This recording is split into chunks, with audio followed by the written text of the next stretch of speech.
স্বতঃস্ফূর্তভাবে যে আমাদের এখানে নির্বাচন হচ্ছে, বিগত 17 বছর পর স্বাধীনভাবে আমরা এই নরসিংদী 2 আসনের করতে পারছি। এই জন্য আমরা আন্তরিকভাবে ধন্যবাদ জানাই ডক্টর ইউনূস গণেশ শীষের যে আন্দোলনের একটি মাধ্যমে এই দেশের সুষ্ঠু রাজনীতির একটা পরিবেশ ফিরে এসেছে।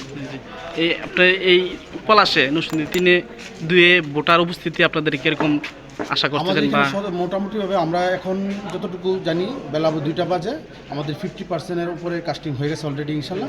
আমরা আশাবাদী যে 80% ইনশাল্লাহ কাস্টিং বেলাবার সাথে সাথে ভোটার উপস্থিতি বাড়তে পারে। সাথে সাথে ভোটারের উপস্থিতি ইনশাল্লাহ বাড়বে।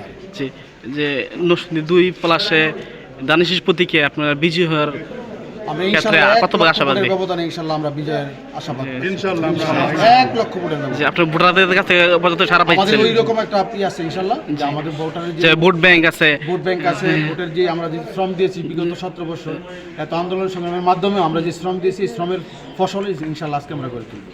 ধন্যবাদ। আমরা ডক্টর আব্দুল মঈন খান স্যারকে বিজয়ী ঘোষণা করবো ইনশাল্লাহ। আমাদের একটা ভোট ব্যাংক বাকি রয়েছে। আমরা ইতিমধ্যে হচ্ছে গিয়ে লাঞ্চের পর হচ্ছে গিয়ে এরা সবাই সারিবদ্ধভাবে ভোট দিব। ঠিক আছে, ধন্যবাদ।